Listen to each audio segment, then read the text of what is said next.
Hi, my name is Dani Passow. I am an orthodox rabbinical student at Yeshivat Chovevei Torah, and I am the rabbinic consultant for the Sukkah City Sukkah Building Design Competition. Sukkah City is a contest to build sukkahs, which are ritual huts to celebrate the Jewish fall holiday of Sukkot. The competition received over 600 entries from 43 different countries. 12 winners have been selected and will be built in New York City in Union Square. So after the winners were selected, the Josh Foer, who organized this competition, referred the architects and designers to me for any questions they had. I also went over each design and looked at it and thought about what possible halachic or Jewish legal concerns might exist. So a number of questions concerned materials. So the roof of the sukkah needs to be made of organic material that closely resembles its original form when it was grown, and the roof cannot be made of something which is used for some sort of conventional purpose.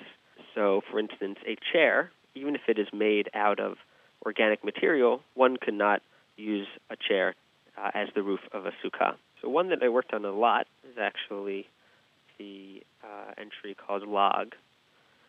And this entry proposes using one big log, almost the trunk of a tree, to be the roof of the sukkah. So one major issue that came up here is that there is a general law that the roofing material cannot be made of planks that are greater than 4 handbreadths wide, which is approximately 28 or 25 inches wide.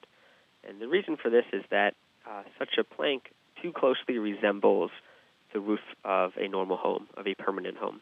And one idea that the designers had was what happens if they were to bore holes all the way through this log so that rain could fall through it, thus differentiating it from a normal roof home because no one would have a roof with holes in it for their ceiling. And I actually found a traditional source which makes exactly that suggestion about boring holes through such a plank. One thing which I was really touched by was that how much architects care about specific design criteria and working with the limits of rules and the limits and restrictions. And Talmudic study and Jewish law in general is filled with minutia and legal minutia. And Sukkah is really one example of that, all of the laws that are required to building a kosher sukkah. And it was great to see this similarity within how much the architects cared so deeply about these limits and these rules, and how the rabbis also felt similarly. Another example was Sukkah of the Signs. Sukkah of the Signs is made entirely of cardboard with signs. They made them sort of replicas of signs that one might find in the street that homeless people may be holding up. And they wanted to have cardboard signs as the roof. Now this cardboard, even though it's organic material, it's processed too much to be considered kosher sukkah. So instead, we went looking for something that could resemble cardboard, look similar to sign, but would be kosher material. And we came upon something called OSB board, which is really sort of chopped up pieces of wood that are then pressed together. So you can actually see these chunks of wood in this board.